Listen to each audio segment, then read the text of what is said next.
Today, the president offered up the latest and greatest reason for people to fear an autocracy, musing about taking over elections with his former conspiracist turned lawman, now conspiracist once more, Dan Bongino. These people were brought to our country to vote, and they vote illegally.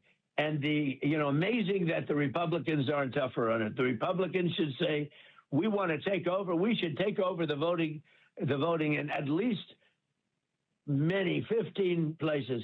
The Republicans ought to nationalize the voting. And we have states that are so crooked, and they're counting votes. We have states that I won that show I didn't win. Now you're going to see something in Georgia where they were able to get with a court order. What are you going to see? There have been multiple recounts.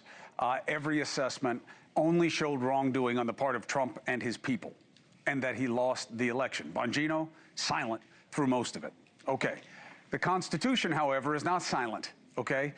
This is an explicit power. Times, places, and manner of holding elections for senators and representatives prescribed in each state by the legislature. So, of course, the president has no authority to nationalize this, certainly not unilaterally. But the concern isn't just ignoring law, but fact. What cause would Congress have to act, as it never has, to usurp states of what is stated in the Constitution? The empty promises of what the administration is going to coax from seized voting in Georgia? You know, all of this drama handed 2 Senate seats to Democrats because of how outraged people were in Georgia.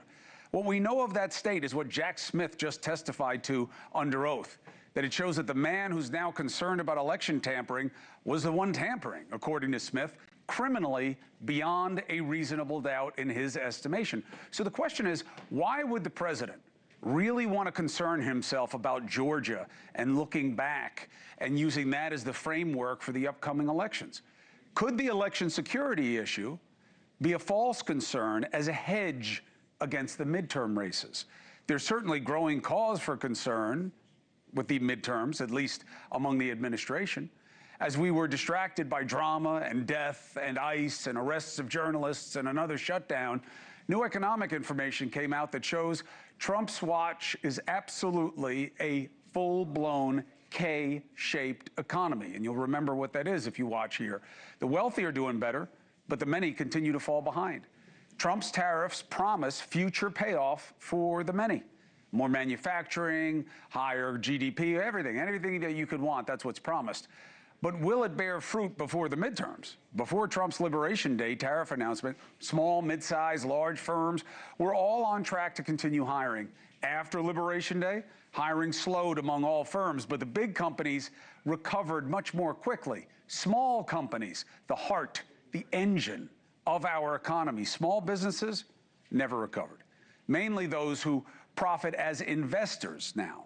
They're the ones who see hope. That's the top prong of the K. Right? Since Liberation Day, confidence has plummeted among all income groups, yet the wealthy are still much more confident about their financial future than the meat and potatoes people and the middle and lower income earners that are all over this country. Here's why the few are happy. Wall Street. But even the S&P 500 is really driven now, not by 500, but more like by 5, like a handful of big tech companies invested in AI, NVIDIA, Microsoft, Google, Amazon, Meta, Apple. The S&P concentration of value has never been higher, and that level of concentration has doubled since the pandemic. The market has never been this top-heavy. And what does that tell us? If there were to be any kind of setback in AI, that would be calamitous for the entire stock market. So why do you think Trump spends so much time pleasing the tech bros? That's why. And we know the root cause of our economic distress. Look at the widening gap between the value of work and wages. 50s, 60s, 70s. Productivity, hourly pay, lockstep, baby. Pari passu. Okay, that's the Latin for they went together, in tandem. Then the 80s, all changed. Thanks to union busting, increased emphasis on dividends and juicing stock price. Look at the federal minimum wage, which, of course, the government controls, right? They've done nothing about it for decades. The minimum wage, workers' productivity, they always grew in tandem. I repeat it because that's the takeaway. And in the 80s, that link between the federal minimum wage and productivity broke. So if workers' pay kept up with productivity, that's where that $25 an hour number comes from, right? Because that's what it would have been had it stayed consistent instead of 7.25. Thank you for watching. Subscribe below and download our NewsNation app right now on your phone, and you will get fact-based, unbiased news for all Americans.